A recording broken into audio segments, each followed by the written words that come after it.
Hi అండి. Today recipe వచ్చేసి తమిళనాడు స్టైల్లో కోకోనట్ నీరు చట్నీ అయితే చేస్తున్నానండి. కొబ్బరి నీరు చట్నీ అండి, చాలా బాగుంటుందండి. నేను చేసిన విధంగా ఒక్కసారి చేయండి. ప్రాసెస్లోకి ఫ్రెండ్స్, వెల్కమ్ టు చినాలాగ్స్. చూడండి, ఈరోజు చేసుకునే రెసిపీ వచ్చేసండి టిఫిన్లోకి అండి చట్నీ అండి. ఇదిగోండి కొబ్బరి చట్నీ అండి. కానీ మనం దీంట్లో శనగపప్పు అయితే వేయమండి. దీంట్లో కొంచెం వాటర్గా చేసుకుంటాం, నీళ్ళగా చేసుకుంటాం చట్నీ. టిఫిన్లోకి సూపర్గా ఉంటుందండి. నేను చేసిన విధంగా అయితే ఖచ్చితంగా చేయండి. ఇదిగోండి చట్నీ కావాల్సినవండి. ఒక కప్ అయితే నేను కొబ్బరిని అయితే తీసుకున్నాను. నీట్గా వాష్ చేసుకొని చిన్న చిన్న ముక్కలుగానే అయితే కట్ చేశానండి. కొంచెం సరిపోతుందండి చింతపండు. ఇదిగోండి చిన్న పీసెస్ 2 అయితే తీసుకున్నాను.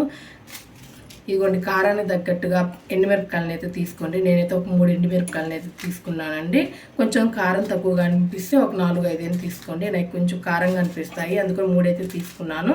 ఇదిగోండి చూడండి 2 ఎల్లిపాయలను అయితే తీసుకున్నానండి. కొంచెం కరివేపాకండి. చాలా ఫాస్ట్గా అయిపోతుందండి ఈ చట్నీ. చూడండి, ఒక మిక్సీ గిన్నె తీసుకొని కొబ్బరి, ఇదిగోండి ఎల్లిపాయ, కొంచెం చింతపండు, కరివేపాకు, ఇదిగోండి ఎండుమిరపకాయలు, కొంచెం వాటర్ వేసుకొని మిక్సీకి అయితే వేసుకుందామండి. ఇదిగోండి టేస్ట్కి సరిపడా ఉప్పు అండి. ఒక్క చుక్క ఫస్ట్ వాటర్ పోసుకొని అయితే ముందు గ్రైండ్ చేసుకోవాలి, మిక్సీకి అయితే వేసుకోవాలి. చూడండి, ఇట్లా మెత్తగానైతే పట్టేసుకున్నాం కదండి. కొంచెం పల్చగానే ఉండాలి. నేను ఫస్టే చెప్పాను కదండి, చట్నీ పల్చగా ఉంటే చాలా బాగుంటుందని.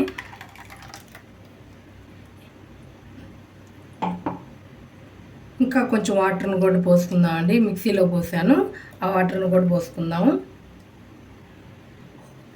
చూడండి, ఈ విధంగా ఉంటే సరిపోతుందండి చట్నీ.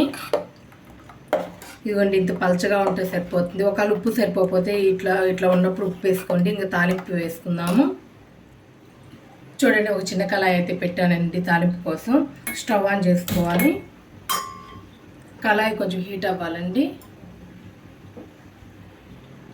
చూడండి, కళాయి అయితే హీట్ అయిందండి. 1 స్పూను ఆయిల్ అయితే వేసుకోవాలండి. చూడండి, 1 స్పూన్ నిండుగా అయితే ఆయిల్ వేసుకోవాలి. ఆయిల్ హీట్ అవ్వాలండి. చూడండి, ఆయిల్ అయితే హీట్ అయిందండి. కొంచెం ఆవాలు,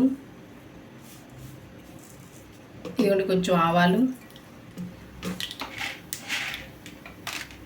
ఇదిగోండి మినపప్పు. తాలింపు వేగాలండి.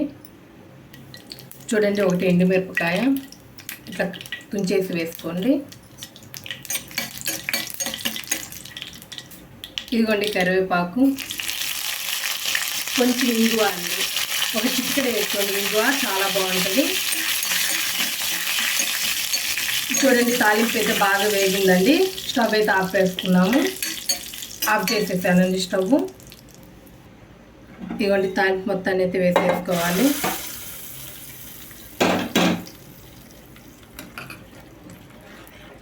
చూడండి, ఇట్లా ఈ విధంగా ఒక్కసారి చట్నీ చేయండి, చాలా బాగుంటుందండి. ఇడ్లీ, దోశ, బయటలోకి చాలా బాగుంటుందండి. నేను చేసిన విధంగా ఒక్కసారి చేయండి. ఇది పలచగానే ఉంటుందండి చట్నీ, చాలా బాగుంటుందండి. నా వీడియో కనుక నచ్చినట్లయితే లైక్ చేయండి, షేర్ చేయండి, కామెంట్ చేయండి. ప్లీజ్ సబ్స్క్రైబ్ చేసుకోండి. Thank you.